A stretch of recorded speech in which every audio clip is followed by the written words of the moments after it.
So hello guys, welcome to Mechanical Designer. Please subscribe my channel for development type of videos.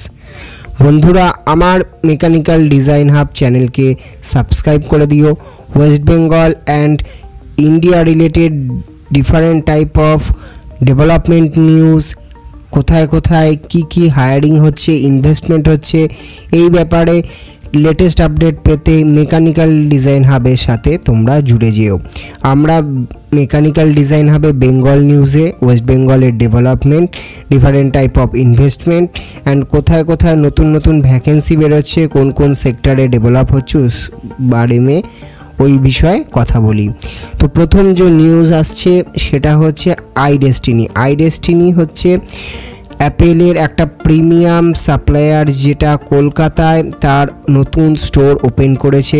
অভিনেত্রী রীতাভরি চক্রবর্তী সেখানে উদ্বোধন করতে গেছিলেন, আপনারা দেখতেই পাচ্ছেন। তো আইডেস্টিনির একটা নতুন অ্যাপেল স্টোর কলকাতায় ওপেন হয়েছে এবং আমরা এটা আশা করব মুম্বাই অ্যান্ড দিল্লিতে যেমন অ্যাপেলের ডাইরেক্ট প্রিমিয়াম স্টোর আছে, তেমন কলকাতায় ওরকম একটা অ্যাপেল স্টোর ওপেন হোক এবং কলকাতার রিটেল সেক্টরের জন্য এটা একটা খুব ভালো ইনিশিয়েটিভ। আইডেস্টিনির জন্য খুব ভালো একটা অভিনন্দন রইল। তারপরে আমরা যাব যে কলকাতার টালার ট্যাঙ্কের ব্যাপারে। তারপর আমরা কথা বলবো টালার ট্যাঙ্কের ব্যাপারে। কলকাতার যে টালার ট্যাঙ্ক লেখা আছে এমন একটা টাইমস অফ ইন্ডিয়াতে এমন একটা রিপোর্ট বেরিয়েছে, bigger than a football field, older than 100 years, restored at 100 crore। তো যে প্রশাসন 100 crore দিয়ে এইটা রিনোভেশনের কাজ করেছে টালার ট্যাঙ্কে, যেটা পুরো কলকাতাকে ওয়াটার সাপ্লাই করে দিয়ে থাকে। তো এটা একটা অবশ্যই প্রশংসার দাবি রাখে। তো এইটা নিয়ে একটা ভালো প্রতিবেদন টাইমস অফ ইন্ডিয়াতে বা টাইমসে বেরিয়েছে, তো এটার জন্য একটা খুব ভালো খবর। তারপরে আমরা যদি দেখি স্টেটের ইকোনমির ব্যাপারে, স্টেটের জিএসডিপি 3,000 crore জিএসটি কালেকশন আরও অ্যাডিশনাল ইনক্রিজ হয়েছে। এটার মানে স্টেটের মধ্যে ডিফারেন্ট টাইপ অফ ইকোনমির যে কার্যকাল হচ্ছে, তো এই কার্যকলাপ আরও ভালো হচ্ছে এবং রিসেন্ট সময় এটাও দেখা গেছে ইনফ্লেশন রেট সব থেকে মানে কম স্টেটগুলোর মধ্যে ওয়েস্ট বেঙ্গলে উঠে এসছে। তো মোরওভার ওয়েস্ট বেঙ্গলের ইকোনমি ঠিকঠাকভাবে চলছে। তারপরে আমরা যদি যাই টেরা চার্জ বলে, কলকাতা বেসড একটা এমএনসি টেরা মোটরস, যেটা একটা জাপানিজ এমএনসি, সে কিন্তু কলকাতা থেকে টেরা চার্জ অপারেট হয়। তার research development centre, head office সবই কলকাতাতে। তারা এখন নতুন 3.3 kilowatt charging station operator fleet start করছে বিভিন্ন হোটেল পার্কিং স্লটে। তারা তাদের অপারেশন, তাদের ডিভাইস, টেরা চার্জের যে চার্জিং ডিভাইস সেটা বিক্রিও করছে এবং ইনস্টলও করছে। তো এর মাধ্যমে কি হবে যে এই ইলেকট্রিক ভেহিকেলের যে চার্জিং স্টেশনের যে অ্যাভেলেবিলিটি, এটা যেমনি বৃদ্ধি হবে, তো ধীরে ধীরে যে টেসলা আসছে, টাটার ইলেকট্রিক ভেহিকেলগুলো বিক্রি হচ্ছে, সেগুলোর দিকেও নজর মানুষের বাড়বে। তারপরে যদি আমরা দেখি আইটিসি ইনফোটেক আপনারা জানেনই কলকাতাতে বেঙ্গল সিলিকন ভ্যালি ভাবে তাদের অপারেশনস অলরেডি শুরু করার মুখে। তো তারা 485 crore দিয়ে একটা ক্লাউড বেসড প্ল্যাটফর্মকে অ্যাকোয়ার করেছে এবং রিসেন্ট সময় এটাও দেখা যাচ্ছে আইটিসি ইনফোটেক কলকাতায় ফ্রেশার্স হায়ার করছে প্রচুর পরিমাণে। তারা আপাতত মানিক অ্যাসাডোনা বিল্ডিং থেকে অপারেট করছে, খুব জলদি তাদের যে ক্যাম্পাসটা ওপেন হবে সেখানে তাদের ট্রান্সফার করবে এবং এটা খুব ভালো ব্যাপার যে আমি দেখতে পাচ্ছি যে অলরেডি ফ্রেশার হায়ারিং স্টার্ট হয়ে গেছে। ITC Infotech buys Pune based cloud service platform 485 crore। যদিও আইটিসি ইনফোটেকের হেডকোয়ার্টার পশ্চিমবঙ্গের বাইরে, তো কিন্তু যেহেতু এত বড় একটা গ্লোবাল ক্যাপাবিলিটি সেন্টার এখানে স্থাপন করেছে, সেই জন্য এখান থেকে খুব ভালো অপারেট ওরা করতে পারবে এবং আরও ইনভেস্টমেন্ট, আরও ক্যাম্পাস ভবিষ্যতে হয়তো বানাবে। তো আইটিসি ইনফোটেক কলকাতার ল্যান্ডস্কেপে যে আইটি ইনভেস্টমেন্টটাকে আরও অ্যাট্রাকটিভ করেছে মোরওভার। তারপরে যদি আমরা দেখি মাদার ডেয়ারির ব্যাপারে আপনারা সবাই জানেন মাদার ডেয়ারি কিন্তু 500 কোটি টাকা ওয়েস্ট বেঙ্গলে ইনভেস্ট করতে চলেছে। মাদার ডেয়ারি টোটাল 2000 করোড় 2000 কোটি টাকা ইনভেস্ট করবে, তার মধ্যে 500 কোটি টাকা ওয়েস্ট বেঙ্গলে ইনভেস্ট করবে। এর বিভিন্ন যে ইউনিটগুলো তৈরি হবে সেটা উত্তরপ্রদেশ, দিল্লি এইসব জায়গায় হবে, এবং কিছু ইউনিট কিন্তু ম্যানুফ্যাকচারিং অলরেডি আছে।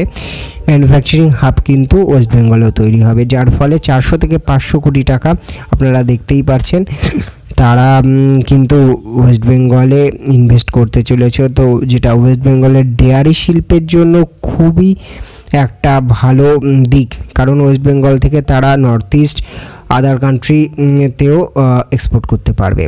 তারপরে কেএমআরসি, যে KMRC plans expansion of metro depot 6 new tracks. তো মেট্রো লাইনের জন্য আরও 6টা নিউ ট্র্যাকের জন্য কথাবার্তা চলছে। বিএমএল যারা কলকাতা মেট্রোর যে কোচগুলোকে সাপ্লাই দেয় তারাও আরও 6টা কোচ সাপ্লাই করবে এরকমও বলেছে। এবং নতুন সময় এটাও খবর শোনা যাচ্ছে যে ইয়োলো লাইন কলকাতা মেট্রো যেটা মধ্যমগ্রামের ওপর দিয়ে যাবে সেটার ওপরেও কাজ স্টার্ট হতে চলেছে। তো কলকাতা মেট্রোর জন্য এটা একটা খুব ভালো দিক এবং ভালো স্টেপ। তারপরে আমরা যদি ডাটা সেন্টারের দিকে দেখি, এনটিটি ডাটা সেন্টার যেটা অলরেডি তার কনস্ট্রাকশন অলরেডি স্টার্ট করে দিয়েছে। তো রিসেন্ট সময় এটাও আমি দেখতে পাচ্ছি লিঙ্কডইনে NTT data centre senior manager, senior technician এরাদের হায়ার করছে কলকাতা লোকেশনের জন্য। তো যেই জিনিসটা আইটিসি ইনফোটেক করছে সেই জিনিসটাই এনটিটি ডাটা সেন্টারও কিন্তু করছে। তারা এখন অপারেশন এখনই হায়ারিং অলরেডি কলকাতার জন্য স্টার্ট করে দিয়েছে, যাতে তাদের ক্যাপাবিলিটি ডাটা সেন্টার ওপেন হলেই তাদের অপারেশানে নতুন এমপ্লয়ি রাখতে পারে। তো চালকবিহীন মেট্রো রেল অলরেডি কলকাতায় চালু হয়েছে। এটা কলকাতা মেট্রোর জন্য একটা খুব ভালো টাইপের অ্যাচিভমেন্ট, কারণ এরম টাইপের চালকবিহীন মেট্রো চালু হলে আরও অটোমেটেড সিস্টেমটা আরও অটোমেটেড হয়। তারপর রাহি গ্রুপ বলে হাওড়া বেসড, হাওড়া হেডকোয়ার্টার একটা কোম্পানি রাহি গ্রুপ, আপনারা শুনেই থাকবেন। তো রাহি গ্রুপ কিন্তু একটা গ্লোবাল কন্ট্রাক্ট জিতে নিয়েছে মুম্বাই মেট্রোপলিটন রিজিয়নের ডেভেলপমেন্ট অথরিটির কাছ থেকে, দেখতেই পাচ্ছেন ইনফ্রাটেক। তো রাহি গ্রুপ আরও এক্সপ্যান্ড করছে এবং হাওড়াতেই এদের ম্যানুফ্যাকচারিং ফেসিলিটিস আছে, এবং রাহি গ্রুপ এরমভাবেই হাওড়া থেকে আরও এক্সপ্যানশন করুক এবং নতুন নতুন অর্ডার বাইরে থেকে তুলে আনুক, এটাই খুব ভালো দিক। তারপরে আমরা যদি যাই toto, leasing lithium ion battery from 3 wheelers to be roll out soon in Kolkata. তো টোটো যে 3 হুইলার ই রিক্সা আছে সেগুলোর ব্যাটারি লিজিং সিস্টেমও খুব তাড়াতাড়ি এক একটা স্টার্ট আপ বা কোম্পানি নিয়ে আসছে কলকাতার বুকে। তারপর REDOQ বলে একটা সংস্থা, আইটি সংস্থা, সেটা কলকাতায় তাদের অফিস খুলে দিয়েছে। তারা ওয়েব ডেভেলপমেন্ট এই রিলেটেড কাজ করে। তো এই রিলেটেড বিষয়গুলোর ওপর কলকাতায় কিন্তু কাজ খুবই বাড়ছে। তারপরে মেন খবর যেটা হচ্ছে টেসলা নিয়ে তো এখন খুবই হাইপ চলছে, কিন্তু রিসেন্টলি রামকৃষ্ণ ফোর্জিং বলে কোম্পানির সাথে টেসলার পাওয়ার ট্রেন সাপ্লাইয়ের একটা কথাবার্তা শোনা যাচ্ছে। রামকৃষ্ণ ফোর্জিং কেন আলোচনা আসছে, কারণ এটা কলকাতা হেডকোয়ার্টার একটা কোম্পানি, কিন্তু বেশিরভাগ অপারেশনসটাই জামশেদপুর থেকে এদের ইউনিট আছে, ম্যানুফ্যাকচারিং ইউনিট আছে। তো আমরা এটা আশা করব যদি রামকৃষ্ণ ফোর্জিং টেসলাকে কম্পোনেন্ট সাপ্লাই করে, ওরা ওয়েস্ট বেঙ্গলের মধ্যেও একটা ম্যানুফ্যাকচারিং ফেসিলিটি আনুক, যাতে ওয়েস্ট বেঙ্গলে ম্যানুফ্যাকচারিং ফেসিলিটি আসার ফলে আরও বেশি জব অপরচুনিটিস ক্রিয়েট হয়, কারণ হেডকোয়ার্টার থেকে সেই পরিমাণে সেইভাবে অত জব ক্রিয়েট হয় না। তো এটা একটা ভালো খবর। আর টেসলা ইনভেস্টমেন্ট আলটিমেটলি কোথায়, রাজস্থান, তামিলনাড়ু, গুজরাট কোথায় আসে সেটাই দেখার। তো এই ধরনের ভিডিও পেতে আমার সাথে যোগাযোগ করুন। নতুন ভিডিওতে আপনাদের সবার সাথে দেখা হবে। Thank you all.